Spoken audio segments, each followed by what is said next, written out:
everyone. Thank you very much for watching or listening. It's Liam Hartley back with you today with another episode of the Simply Inspired podcast. And today I'm joined by a very special guest. I'm really excited to finally be talking to this man because we've been in correspondence for quite a while as mutual supporters of each other's work, which is a nice touch. But today's guest, Jonathan O'Halloran, hopefully I'm saying that the right way. And this guest Yeah. has a very special journey as a anxiety coach, mentoring and coaching people how to overcome nerves, anxiety, stress. He's been doing this for over 12 years. He has some incredible insights into the mind, into our emotions. Obviously, this is a very important topic in this day and age because in 2024 and beyond, anxiety and stress is an epidemic. And so today we'll be getting into some of the tips and techniques that you, the viewers, can use in your own lives to grow and benefit yourself.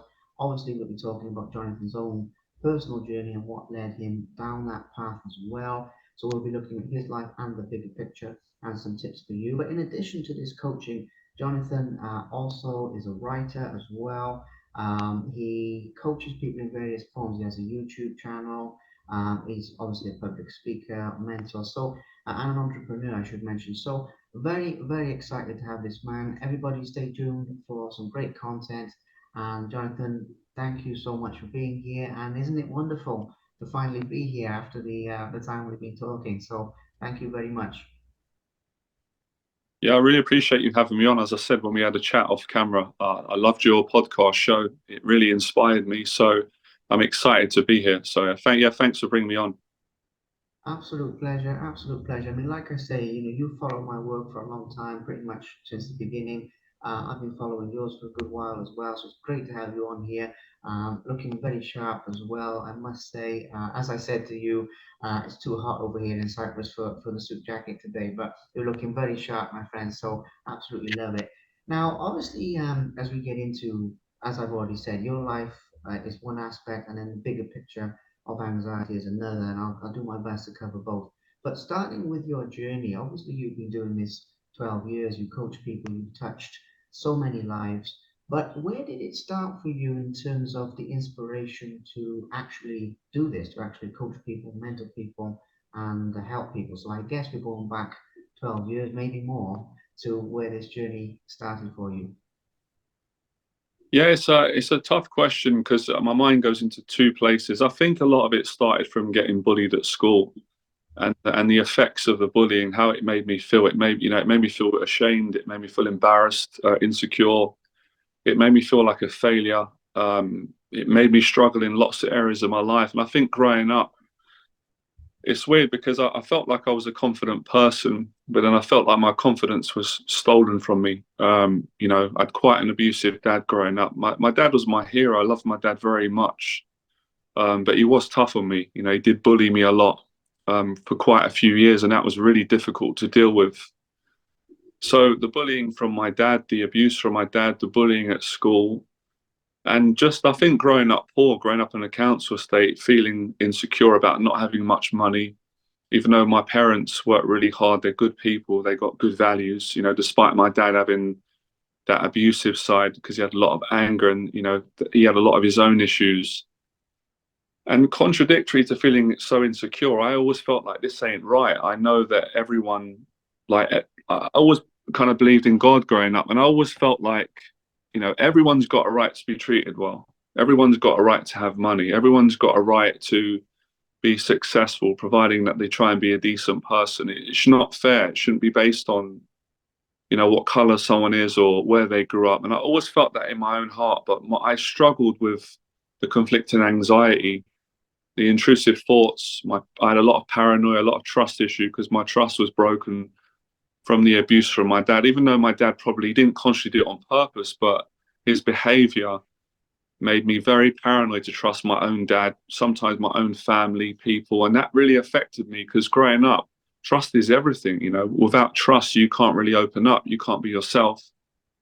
It gets in the way of love. So I had a very loving upbringing, but it was also very traumatic. And it really destroyed my confidence for many years. And I struggled to get a job. I struggled in education. I struggled in relationships. I struggled to live. I was frightened of living, frightened of dying and frightened of being stuck. And I was terrified to get help. I was too proud. I didn't know how to ask for help because I think my dad's upbringing was like very old school, be a man, don't cry, toughen up. So it was very difficult for me to talk. And I grew up obviously in, in a council estate in West London. And if you was to show that vulnerability, you'd get bullied. So I got bullied a lot of the times when I was myself by my own dad, by other people. So of course, unconsciously, I learned the behavior of closing down, protecting myself, not going for my goals and dreams, not even the smallest things like going to Ireland with a friend.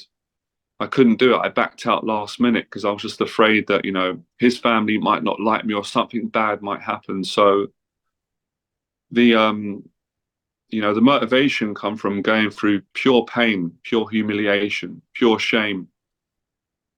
A lot of self-hatred towards myself, a lot of hating myself for, asking myself, why did I allow my dad to do this? So part of me loving my dad, but part of me hating the way that he treated me in those moments.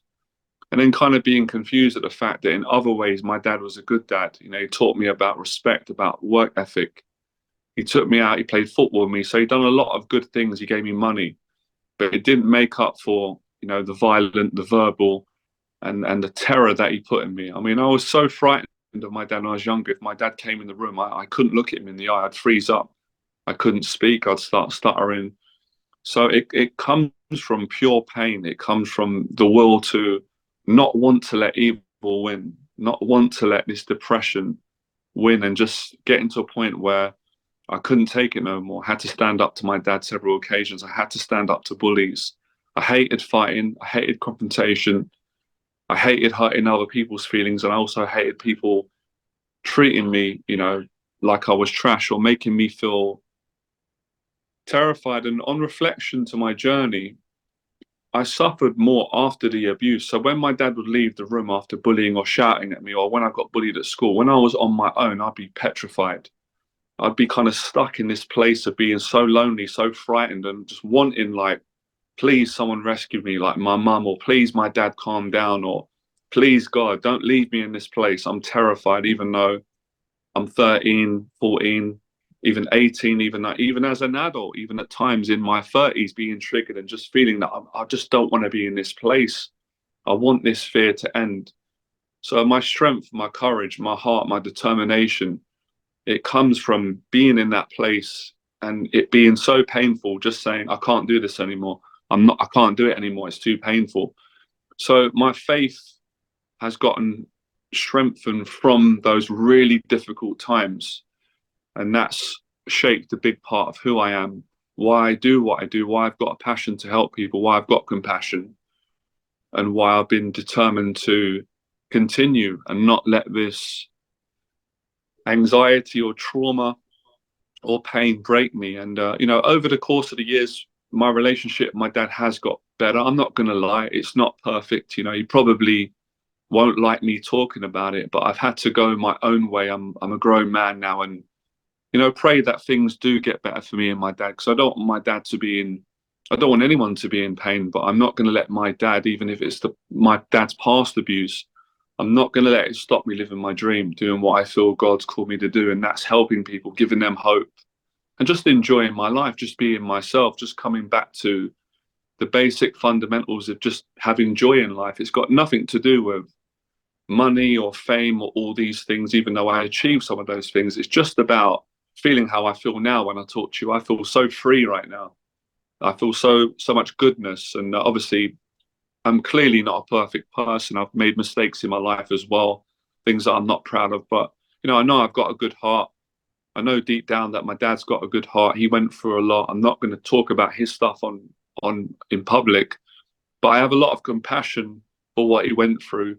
But, to get to a point of forgiveness, I had to speak the truth. I had to get over the years. If I didn't get this out, I probably would have killed myself. I probably would have took my own life, but my faith has kept me alive.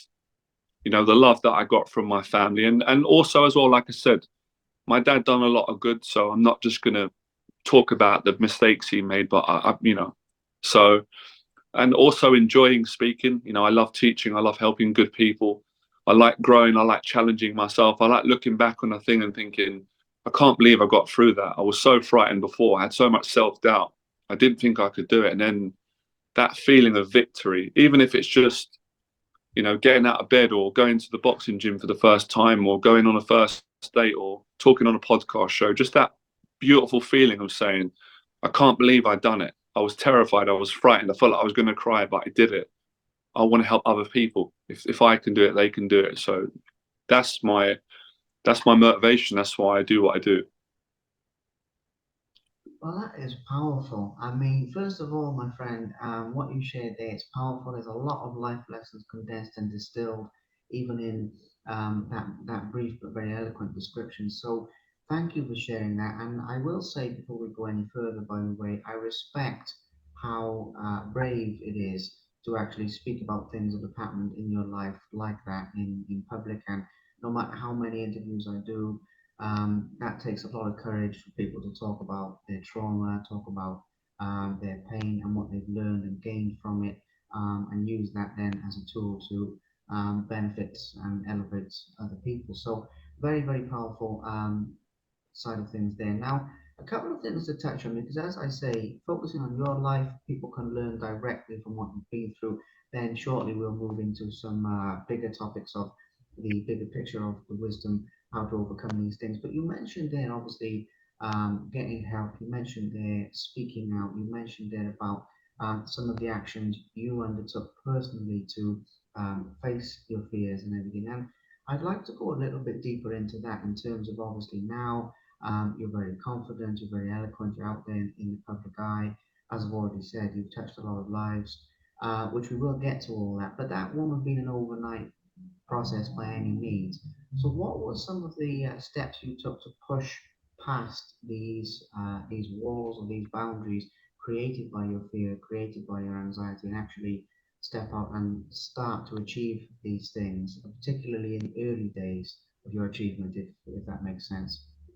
Well, funny enough, contradictory. My dad was actually the first person in my life that taught me how to face fear. Because despite, having a difficult relationship with my dad, I think some people relate to me, just because your dad is abusive and tough on you and bullies you at times doesn't mean that he doesn't have a good side as well. So when I was getting bullied around the estate, I wasn't really a fighter, as you could probably tell, but my dad was quite old school. So he was basically like, you got to fight, you got to handle it. And that was just how things were then. So my dad would take me out on the estate and I'd have to fight one on one the person that bullied me. My dad would we'd go out, find the person. My dad would never hit the person, but he would just be like, "You got a problem with my son?" That person that was bullying me would be with their gang, and we would have a straightener. We would have a one-on-one fight.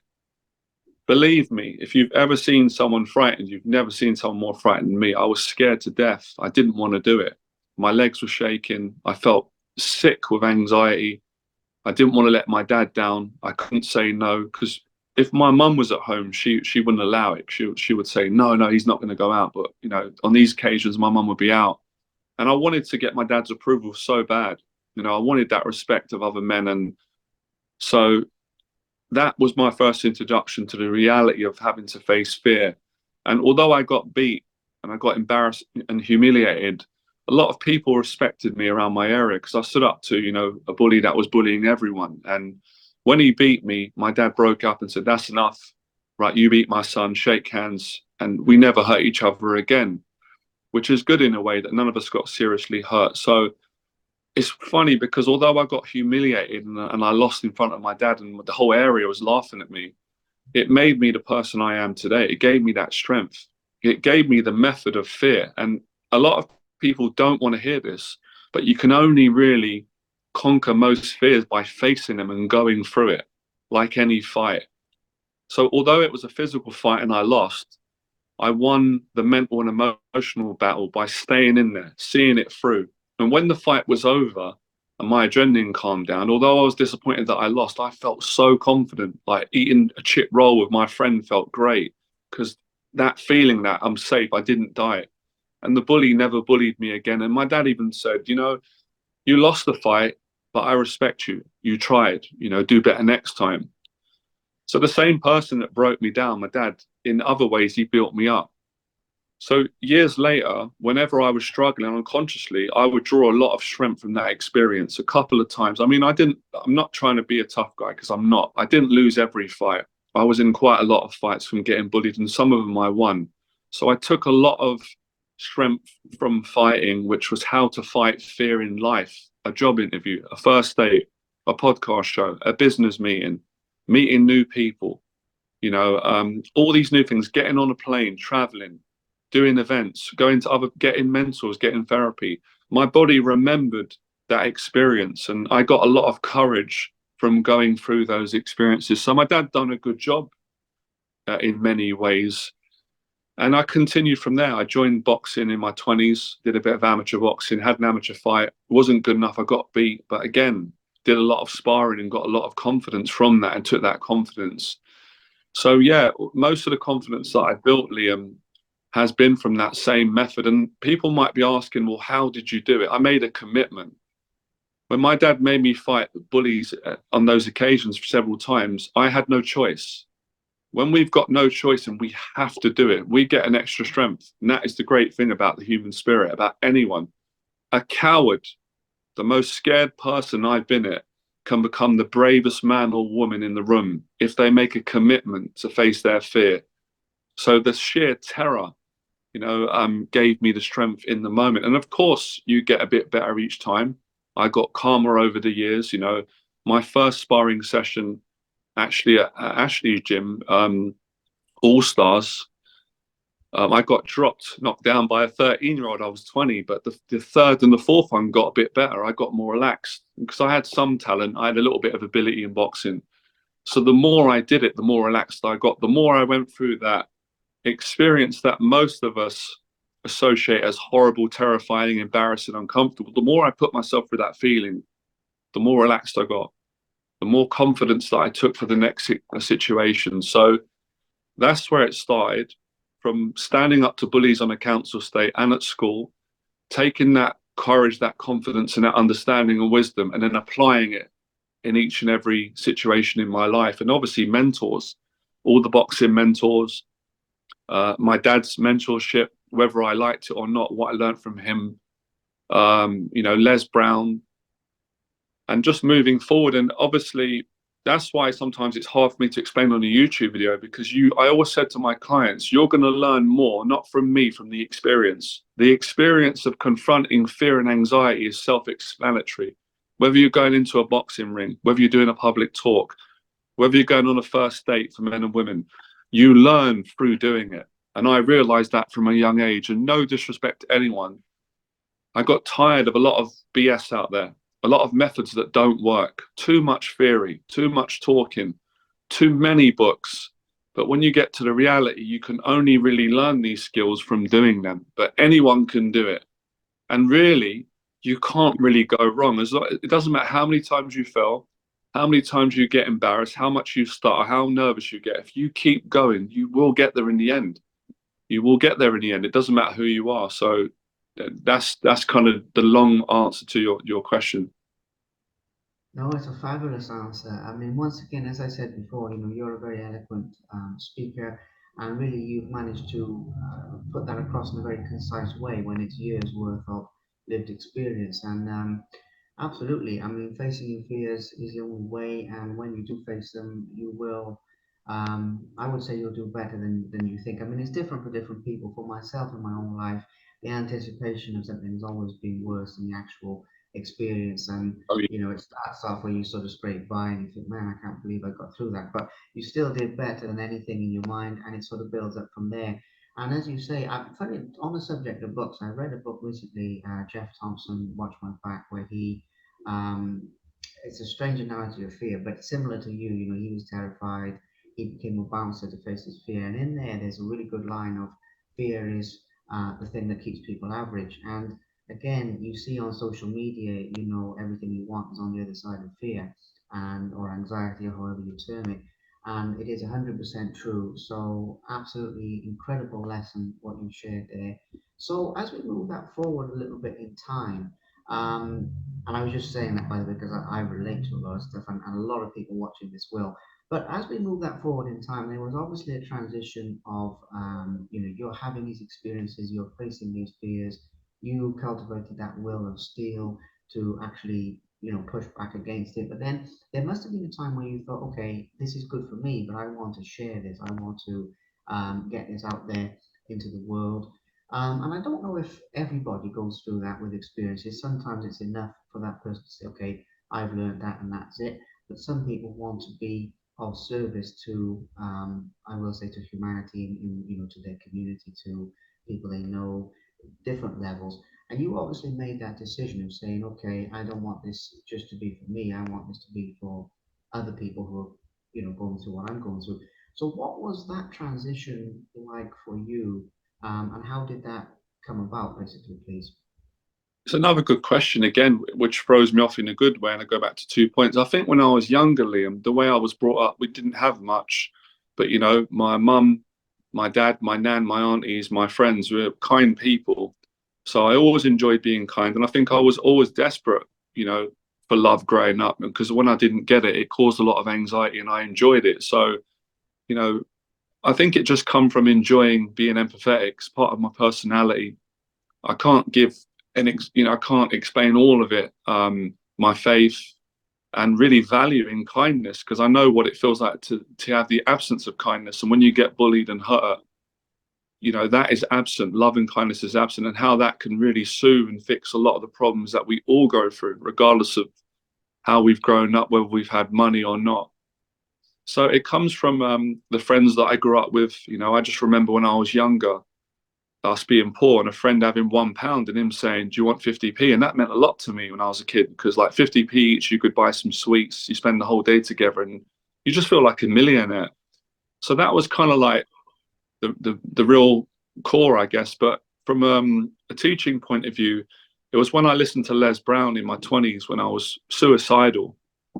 And I kept thinking about how I could kill myself, but I didn't want to do it. I was scared of doing it. And I heard his message and I was praying at the time for help.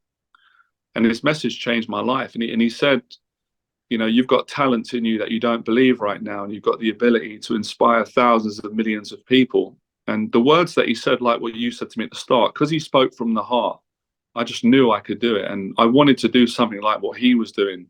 So Les Brown changed my life, as did many people at different stages. So it come from my upbringing, those experiences, and listening to Les Brown. And then what you said was really interesting and true. When I started to go to events and experience getting over some of my own anxieties, it's like an addiction. You want other people to feel that. It's lonely being on your own, even if you feel good. You want to, at least for me anyway. I can't speak for everyone.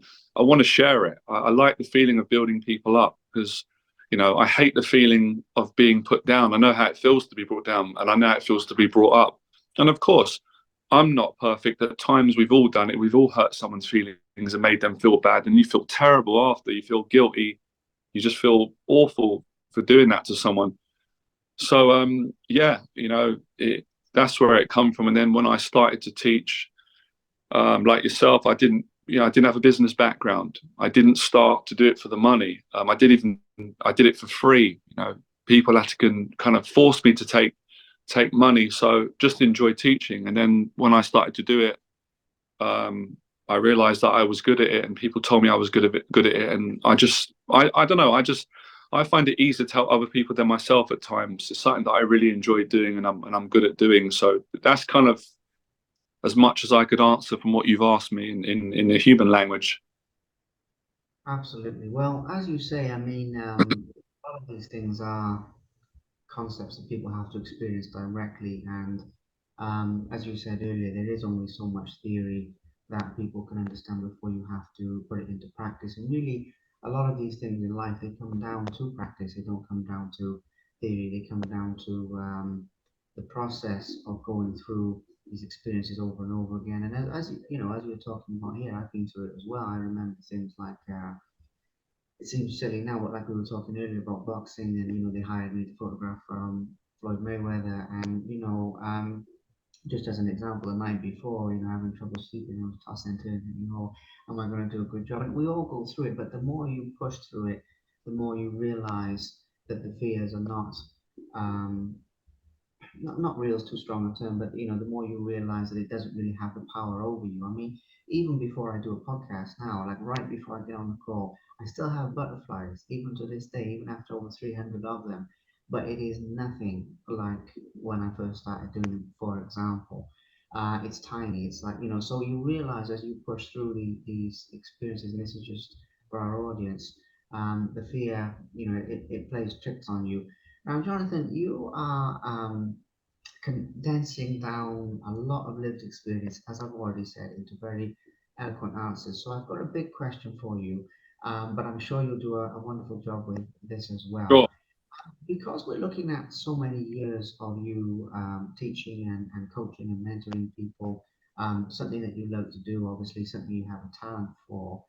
I would like to talk about some of your proudest moments as a teacher or a mentor or as a coach, however you frame it. Now, this question is too big to get into everything, but nonetheless, just putting myself in your shoes for a moment, I can imagine some of the rewards that you get from seeing people um, become their best selves, basically, seeing people start that business, seeing people go to the boxing gym, go on that date, or whatever it is. And obviously they have to, only they can make the decision to actually walk through the door. You can say, well, look, here's the door, but you have to open it and walk through it. But nonetheless, you do guide them with that process. So I'd like to get an insight into what that means to you and what that feels like from your side of the fence, and also if there's any particular stories that really, really stand out to you, um, that are very rewarding for you. And I'm not sure how much you can say about that because obviously these are people's lives and you are a coach, and it is private. But if there's an ambiguous way that you could share any so it's sort of got two sides, but I hope that makes sense. But basically, your role as a coach in your own words and what you find most rewarding about it, please. Sorry for the Yeah, long question. great question. It's a tough one because there's been so many moments, and I've been mentoring for 12 years, and there's been a lot of ups and downs. But proudest moments, yeah, I don't think I could define it in one moment because it's been a journey and it's still going on, and every day feels like starting over again. I think just some of the moments that catch you off guard, like when you're out and about with family or friend, or someone will come up to me and I don't know them obviously, and they just will tap me and say, "Hey, I just want to come shake your hand. Your stuff has really helped me. It's got me through a difficult time." So stuff like that has touched me quite a few times. As things like that, people coming up to me when I didn't expect it in all sorts of places, trains, down the street or abroad. Or I might, there's been times I've been sitting down going through a bad time myself, just sitting down, struggling a bit, feeling a bit down. Someone's come up and said, keep doing the work, what you're doing. But yeah, many clients that I've helped, many moments. I mean, there's just so many. I mean, to be honest, if I start saying it, it just feels like it just kind of feels like I'm saying it for the sake of saying it. So that's the best way I can answer. But I think the proudest moment was when I first started and I started doing talks. And like you, I couldn't sleep the night before and I used to be really nervous. But just bringing people together and having that connection at events and see, yeah, I think when you see what you mean to people and the impact that you've made on them, that really is something. But I'll be honest as well, sometimes I struggle as well to fully accept that I'm making an impact because sometimes my own insecurities and emotions and pain and stress gets in the way. And I think that can be positive and negative because I'm quite empathetic, like you are, Liam. If I felt every single thing, I'll be in therapy every minute of every day. So it is a balance. But yeah, a lot of good moments. There's so many. It's hard to break it down into one story. There's been so many. But it's wonderful, though. I mean, it's a big question, Jonathan. I mean, I know that question it puts people on the spot, but at the same time, it's a good way of breaking things down because we're both people who like boxing, and we've been around that scene, right? So when I talk to a big champion like that, I always say to him, well, look, I would love to talk to you about every fight you've had and go in depth, but we'd be here until next week. There's no way you Exactly. can do it. I always say, okay, look, I put myself in your shoes. Which ones stayed with you the most? And you could have somebody who's a world champion and they never mention that. They go back to something that happened in their early career, one of the early ones. And it's often, as you say, when you started out or something that happened um, in the beginning of the journey, or it's often not the answer you expect anyway, which is wonderful. And the same with you, it's a great answer, and it's a very rewarding journey. Now, a couple of other things about you and personally facing fears, and then I'm going to move into some bigger topics of anxiety. But your story is just so inspirational, to be quite honest, and so relatable to people. It's really good to sort of put the spotlight on you for a moment. And one of those is obviously starting your own business because putting it in the nicest way, I mean, that takes some balls, and that takes that takes some courage to start your own business. I know myself, and it's something that a lot of people wish to do. So I know you said in the beginning that people didn't necessarily, or rather, you didn't necessarily want to take money, and people forced you to, and everything. But when you started looking around and thinking, man, I'm actually self-employed over here. I'm actually doing my own thing. I'm actually living my authentic life. Obviously, not overnight either. I mean, it's bound to be that you shifted into that. But when you were actually there, can you share with us a little bit about how those early days felt? Because the reason I'm focusing on this is because you've gone from being obviously fearful of things to literally not just facing bullies and things, but actually living life on your own terms, actually living life um, as your authentic self, which is a big one, not what people expected you to be, but who you really are, and what you're really good at. So again, it's a long question. I'm just trying to give you the context of why I'm talking about this and what I'm talking about. But those early years as a businessman and how you felt at that time, can you share with us a little bit about that, please, Martin? Thank you. Yeah, so I have to take a deep breath. This is actually one of my proudest moments in my life. So your questions are great. Loved the way you interview Liam. It's class conversation. Wow. Yeah, this period was tough, but most amazing period because I was living at my parents'. I was feeling quite embarrassed about that. I'd lived on my own for a while, and then I was back at my parents'. I had no money. I wasn't even claiming benefits because I'd done that. I've been on benefits quite a lot in and out of jobs. And it's funny because I was struggling, but it was probably the most happiest time of my life because I was listening to Les Brown. I had this big dream to fall in love, get a girlfriend, help people, and get out of this predicament, this rut that I was in at the time. And I got an office job, which I was really pleased about. But if I'm being honest, deep down, my parents were proud because they're just happy that I do a good, honest living. I don't end up, in trouble. So although I was really happy that I got this job and I was underqualified, working in an office doing kind of background screening checks, I wasn't qualified, but they said they really liked me in the interview. They gave me a chance. So I was struggling in the job. Then my nan got diagnosed with cancer a bit before that, and I couldn't deal with it, Liam, because my nan is although yeah, my nan is like means the most to me of any person on the planet. She's the kindest person I've ever met in my life. Everyone loved my nan.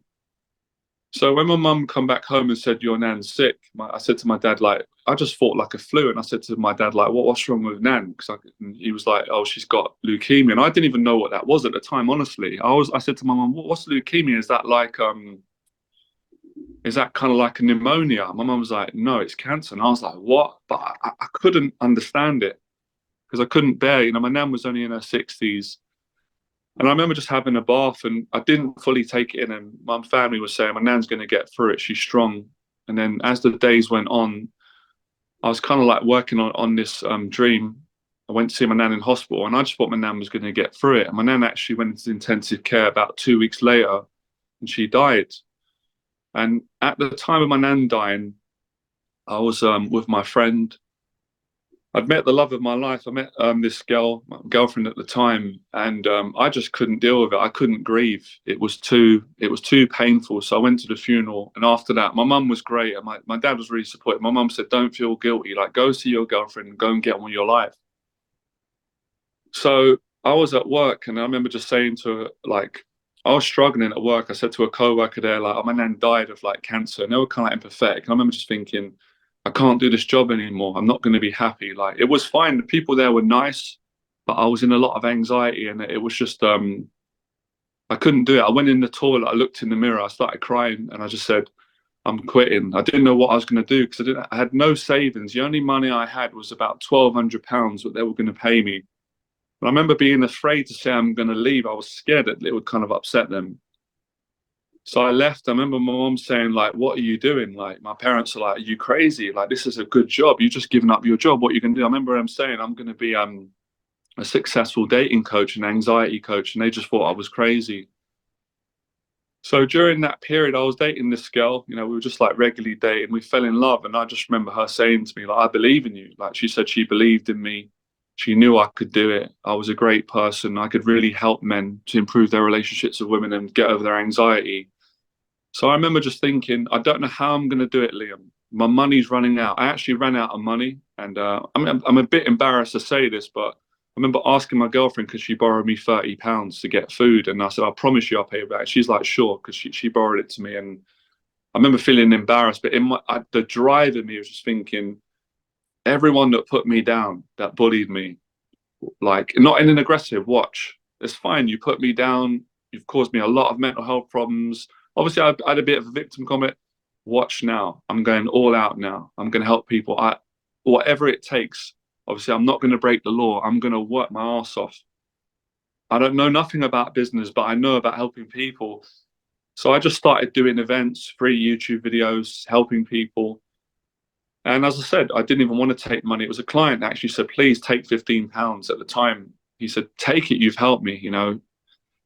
And then I started to build up. I started to get a following on YouTube. I started to believe in myself. I fell in love with my girlfriend, and we became official. To be honest, my parents were great at this time. They were supportive. Like she was the first girl that I brought back to my parents. I was scared to do that. And my parents were lovely to her. So we were literally like, we didn't have a place to stay. She'd stay at my place for a while because I've got a brother. Then she'd stay out. She'd be renting places. But the love of a woman, the support of a woman, not wanting to let her down. Even once my dad said to me, you know, he was kind of criticized me a bit, saying, why won't you get a job? And I was saying, look, I'm stressed out. And he said, look, if you had a girlfriend, believe me, you'd get a job. You'd find a way. And he was right. It's a bit of wisdom there. So I had to make it work. I didn't want to lose her, even though she supported me. So, you know, I just succeeded each and every step. And for the first year, it was hard. You know, I didn't make any money, but I didn't care. I enjoyed it. So eventually, that's when I started to learn more about business. I mean, my clients were telling me, look, you need to make this a business. You're great at what you're doing. You're not making any money. And so I started to realize that I got to kind of get past this people pleasing side that I've got. I've got to make a living. You know, my clients are telling me we want to pay you, and I didn't have a job, and I didn't have any. My parents are not rich; they're really kind people, but they didn't have money. They don't have that sort of money to go. Well, here's 10 grand to invest in a business. They didn't have that sort of money. So you know, I just built up, and I started to work with all the people, doctors, lawyers, bankers, and then the money started to come in. Success started to come, and me and my girlfriend moved in together, and you know, by the time I was 28, then I think by the time I was 29 and a half, 30, in about 2 years, I had made it. I achieved all my goals and dreams. I overcame being suicidal. I was financially free. I always wanted a girlfriend. I just wanted to be in love. You know, we didn't live in a big mansion, but we were renting our place together. For me, that was a dream.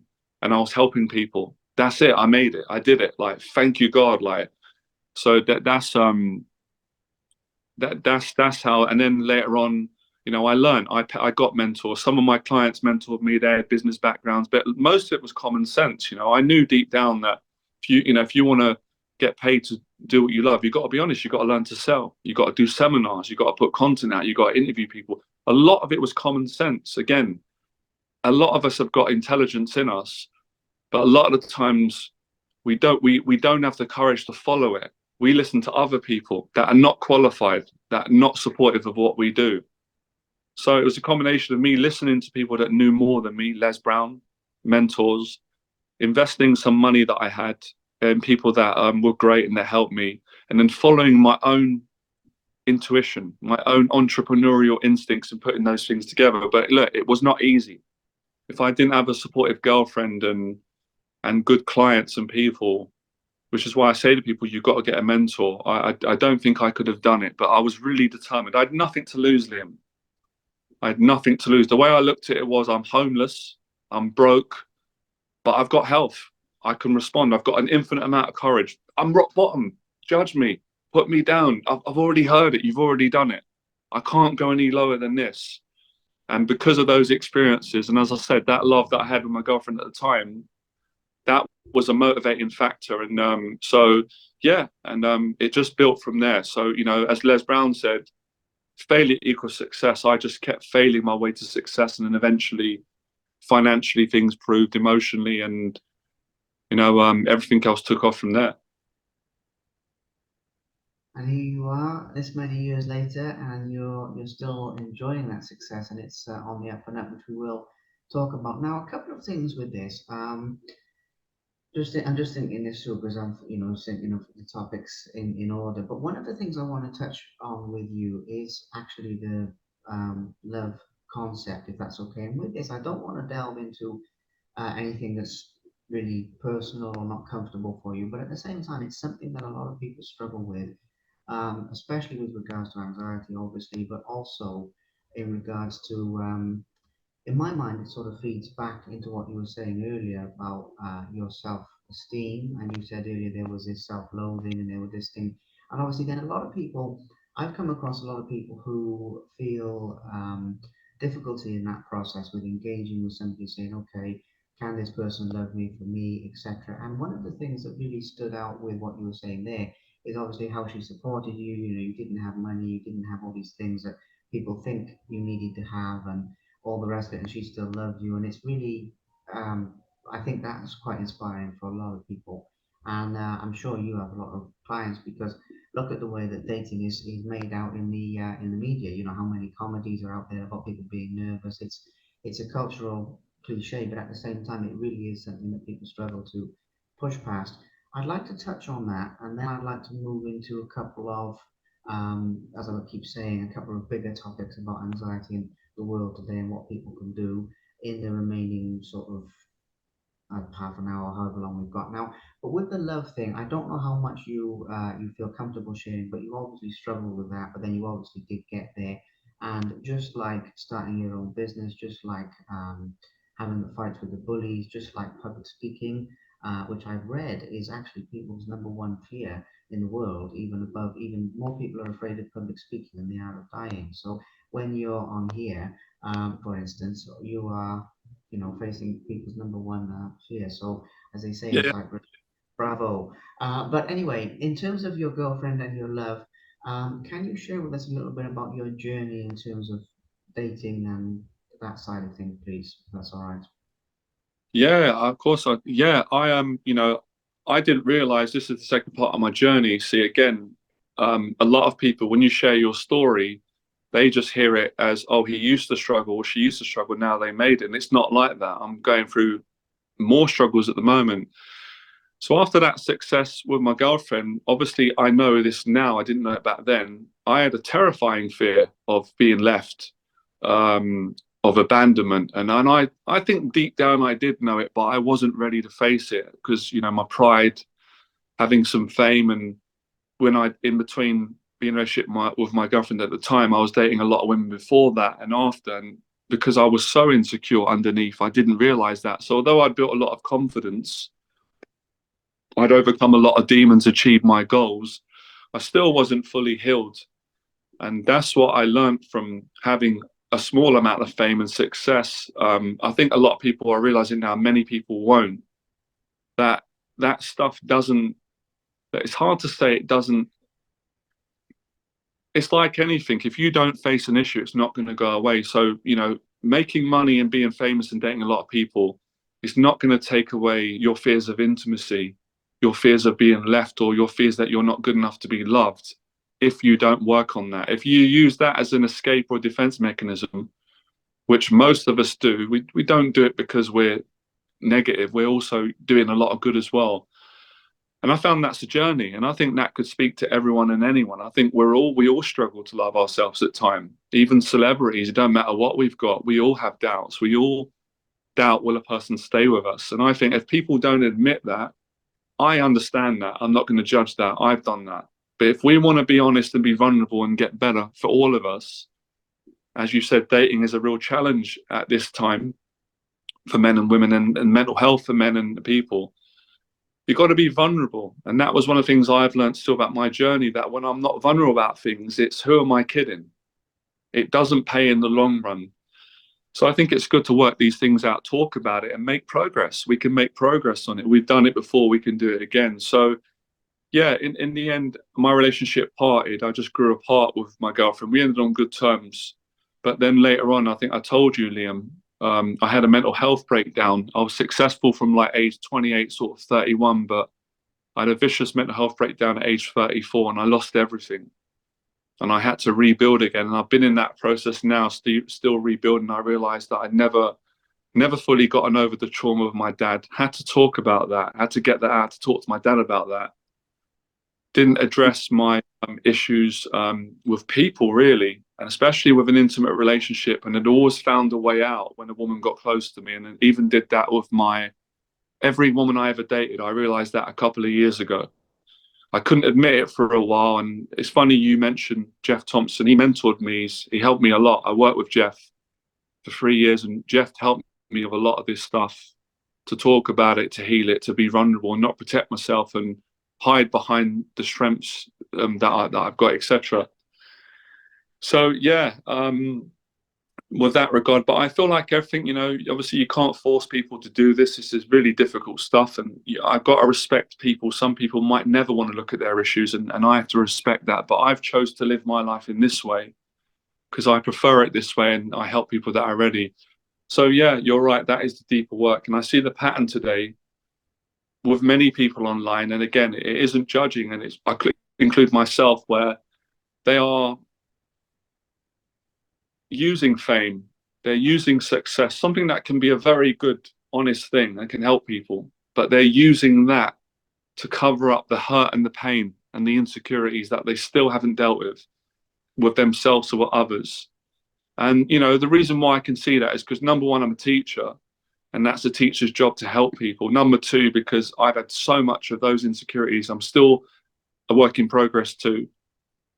Number three, faith, and learning from people that are smarter than me, and just learning, but seeing people like have been an inspiration to me and many people, Tyson Fury and many others, not just famous people, who have got the courage to still be vulnerable and say, look, although I've got all these things, although I'm the heavyweight champion of the world, I've got millions of pounds, I'm almost 7 foot, I'm 270 pounds, I struggle.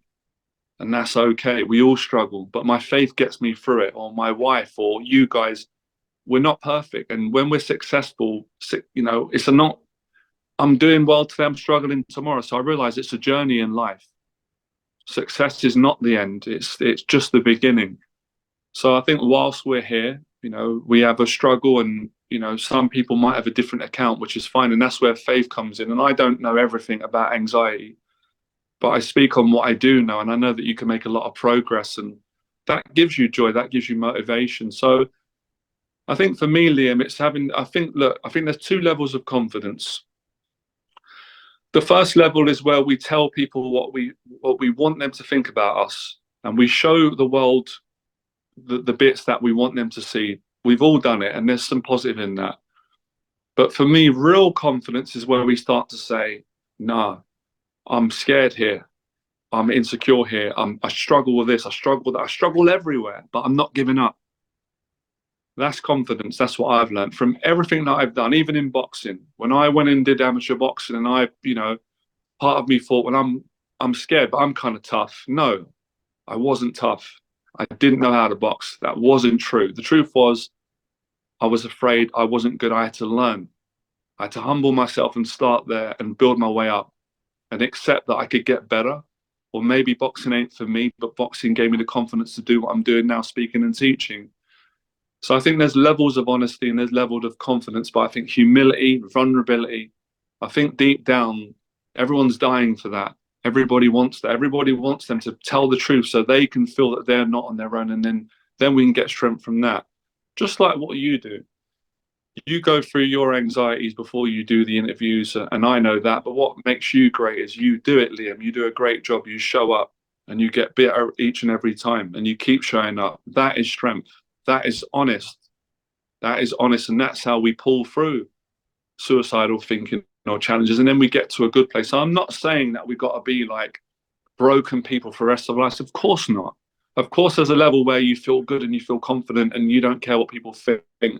But the reality is, at some point, if we're feeling good, someone in our family is going to not be feeling good. So we have challenges, but it's about faith, it's about determination, and it's about learning from other people and having the courage to say, just because I'm an expert doesn't mean that I'm better than you or I know more than you. We can learn from each other. So yeah, I think it's that's what I've learned. It's a continuation and you can get better. I find it's funny because in our head the anxiety will lie. The anxiety will say, if you tell the truth of people, they're not going to love you, you're going to be left, you're going to be harmed, it will be over for you, or you won't be loved. But it's a lie.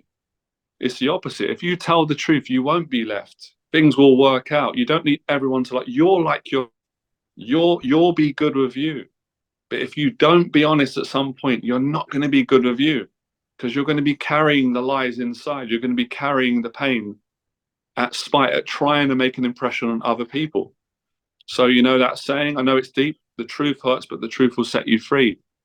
At your own pace, gently start to tell the truth about who you are, like my mentor Jeff would say, who you're not, and put yourself back together again and come back to who we were when we were younger. We were great, we were loving, we were innocent, we were easygoing, we were good, we were good.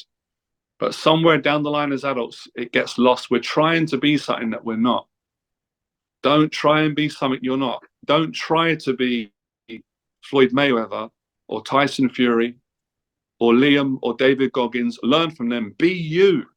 You have to learn to be yourself, because everyone's got their own personality. As much as I love Manny Pacquiao, I love Tyson Fury, but I don't idolize them, because they're humans. I don't idolize anyone. I idolize God. Even Fury says that. They inspire me. But we're human.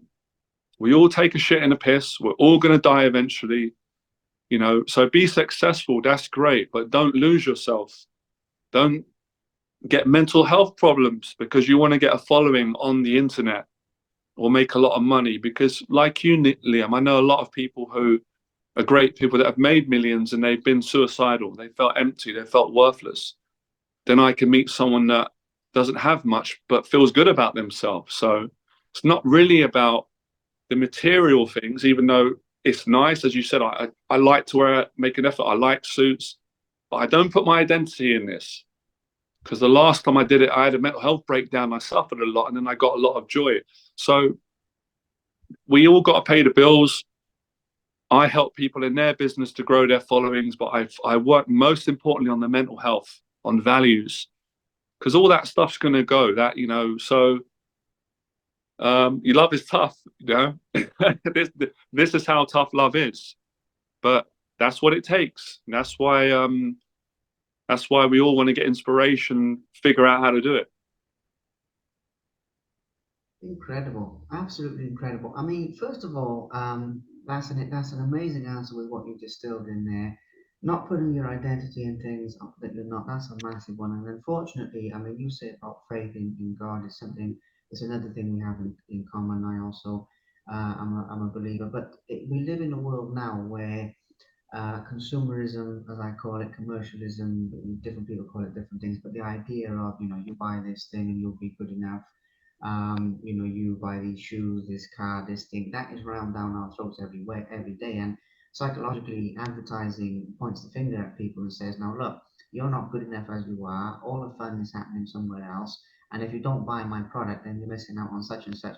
And that's fed to people, none of which is true. But obviously, it's a very toxic culture that we have now. So I think that also affects people and they have to break out of that. What you said there about people not being enough and all this, I've had the same experience with countless uh, successful people, which is depends on how you determine that. But let's just say that a lot of them. I heard a quote once in a film called Cool Runnings, which is quite funny because it's a sort of a comedy film about a Jamaican bobsled team. But the guy in there, he says, a gold medal is a wonderful thing, But if you're not enough without it, you'll never be enough with it. And even though it's in a sort of comedic film and everything, it's actually a very true thing. And with all of the people I've met, including Tyson Fury, look what happened to him. I mean, he won the world titles, he got to the top, he beat Klitschko, but was he happy at that point? No, he was miserable. He'll tell you that himself, partly due to anxiety as well. And obviously now he's a lot happier, but then he's grown into being his authentic self. And I've worked with him, so I can say that more matter of factly. And the thing is, yeah, Jeff Thompson, fingers crossed, I've got an interview coming up with him if everything goes according to plan. And Les Brown, I haven't got an interview coming up with him, although I will, that is on the bucket list. But he's also helped me a lot in my life. So surrounding yourself with good people, whether they're living, whether they're dead, whether they're people you can read about, whether they're people you can meet and talk to, these are powerful lessons and a lot more you shared there. As we move into the latter phase of this, or the last thing, because I've got to go at half past.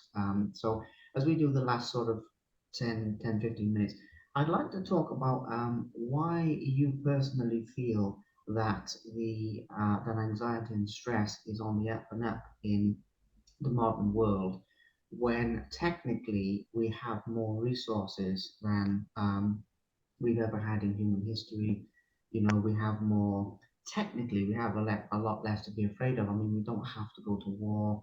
We don't have to do these things, people do in Ukraine and, places like that. But at the moment, we have technically, a lot of comforts. But at the same time, I'm not saying life is easy because it's not, but I'm saying that life has changed dramatically with technology. I mean, I spoke to a guy the other day who is a motivational speaker, but he used to be a gangster and he did 22 years in prison straight. He came out a couple of years ago and he was telling me about how much the world has changed from when he went in 2000, I think it was, to when he came out in whatever, a couple of years ago.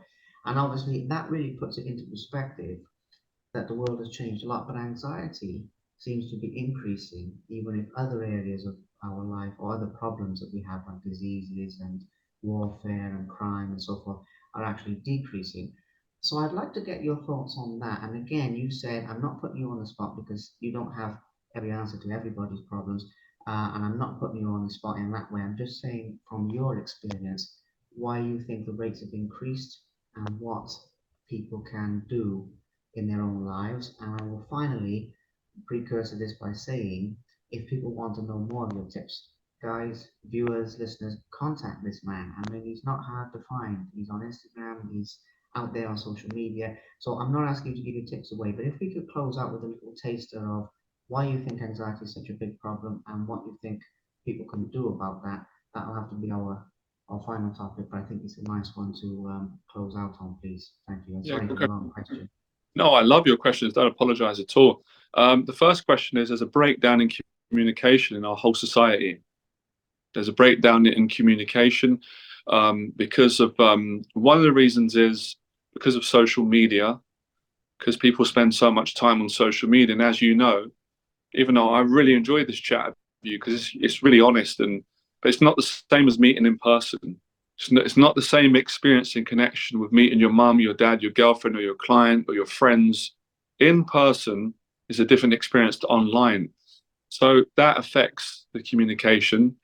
Secondly, a lot of the ideas that are out there, there's a lot of negative ideas for men and women on how people should be. That puts a lot of pressure, especially on men now. The pressure on men now is just at a level that is, well, I'm 40 years of age and I've not seen anything like it. So it's the pressure to be perfect, to have a million followers online. So people feel like they're a failure, they're a loser if they don't, which isn't true.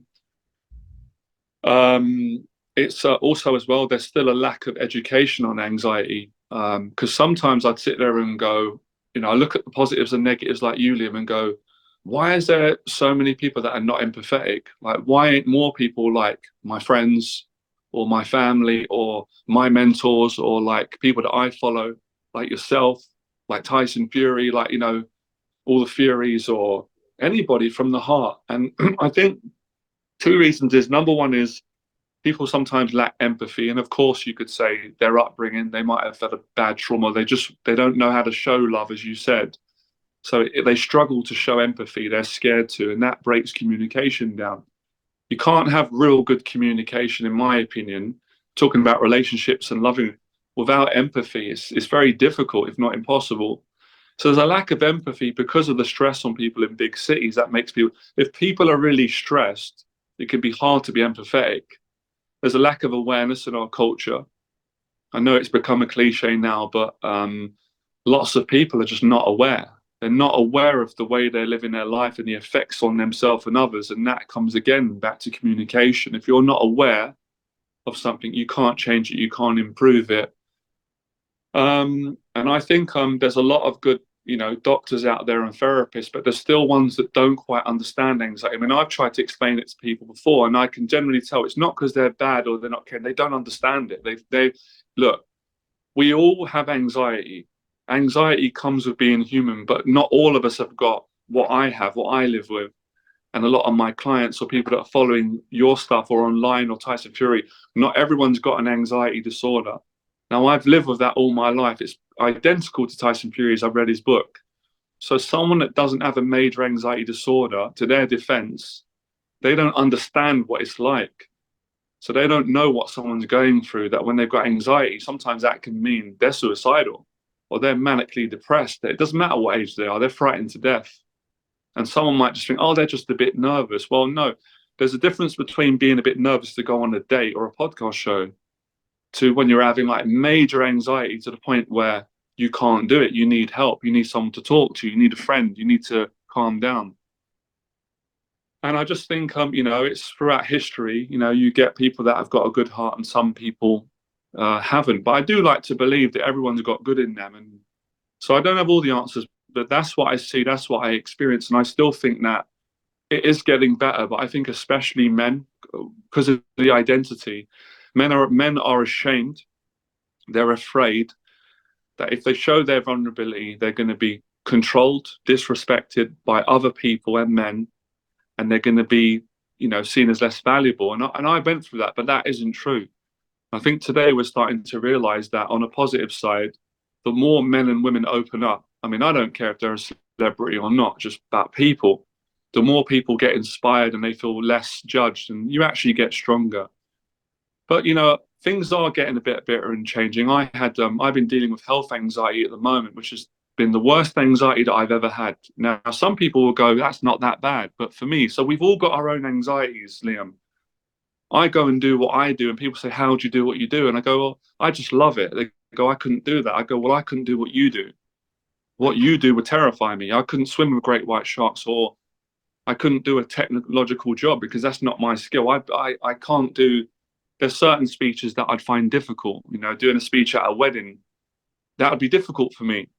So we've all got our own anxieties, and I think we've all got to be a little bit more compassionate towards each other if we're gonna get through this and things are gonna get better. But I don't expect things to change anytime soon. But like I've learned from the good teachers, the Jeff Thompson, the Les Browns, we got to take responsibility because I can't change anyone. I can't change my family. I can't change my clients effectively, but I can change myself and work on myself, and that makes a difference. But yeah, I think sometimes there's a lack of education, even in the professional field. But hopefully things will get better as we raise more awareness through podcast shows, sharing our story. And yeah, I think this culture needs to socialize more in person. Back in my day, we played video games. We played them in the same room. We went out, we played football for hours. So there's not enough activity at the moment with the younger generation. And even the older generation, they don't go out enough. I go for a walk in the park for a few hours, to practice gratitude. Just go for a walk, have a coffee, and I feel great. I feel better. So although social media can be great, it's a great tool. As he says in the Karate Kid, balance is key. You've got to get the balance right, and that's obviously a daily process. So, but yeah, a lot of people say it. I meet people on my travels, and they're all saying the same thing. What's happened today? People are scared to talk to one another. Everyone is afraid that they're going to offend someone. So things have gone too far with the whole cancel culture. Of course, it's balance. You've got to respect people, but you can't. What are we supposed to do? I wouldn't even be able to say hello to someone because I'd be like, well, that might offend you. So it's gone. It's gone too far now. The political correctness, the cancel culture, and that causes mental health problems. From my mental health journey, my struggles were a lack of communication. My recovery was communication.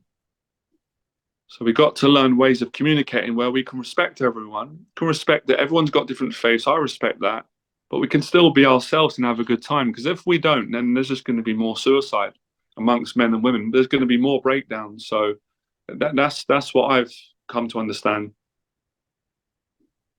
Wonderful answer of a very big topic, and I love that as a way to close out because you know the culture. I mean, some of these reasons are a big part of why I came over here to Cyprus at the moment because it's so much more social. You know, you can smile at somebody on the street and they'll talk to you. They keep talking to me in Greek, but that's another story. But you know, they will talk to you. And the thing is, yeah, the UK has become very insular, and I think that that really affects people. But hopefully, it will change. Now, we've had a very good call today, which I can honestly tell you, Jonathan, hand on heart, I can say has exceeded my expectations. You know, I knew it would be a good talk. I did know that, but at the same time, it's really gone above and beyond. And I wasn't sure which way it was going to go. I wasn't sure if it was going to go, you know, more into your life or more into the bigger topics of anxiety or both. We've got both, but actually, the way that you live, you know, you obviously practice what you preach, as the old saying, you know, be the change that you want to see in the world. You embody that. So I really think that in sharing your story is really inspirational for people. Now, I also always know when I do these talks that with some people we only we only scratch the surface. There's so much more that you can share. But I will say to everybody watching this, please follow what Jonathan is doing. Have a look on social media. Have a look on the YouTube channel. There's so much wisdom that he puts out there, so you can definitely find out more from there. Jonathan, I've got to run. Usually I have a chat with people at the end, but everything's running. Sure, It's, sure, it's no like problem. it's like dominoes today, but one of them's run late and it's not gone I to totally, another one. So you know, but anyway, those things aside, we will chat further after this. Absolutely fantastic interview. Give yourself a pat on the back. You did a wonderful job. I really mean that because it's so real, so authentic, and absolutely fabulous. I mean, you should be proud of this. So leave it with me. I will get this out there early next week, and nothing to change, no mistakes. So it'll be out there as is, and obviously we can mutually share that around and get a lot of viewers and listeners on there. I hope it helps give you a boost in your business. It definitely helps my side with some more inspiration. So yeah. just thank you so much for your time. I hope you have a wonderful evening, and I'll be in touch with you as soon as I can, and we'll go from there. Okay. Liam, thank you so much for having on. I really enjoyed the conversation with you. I really appreciate it. I'll talk to you soon, and good luck with what you're doing. Keep going. Thank you. It was awesome.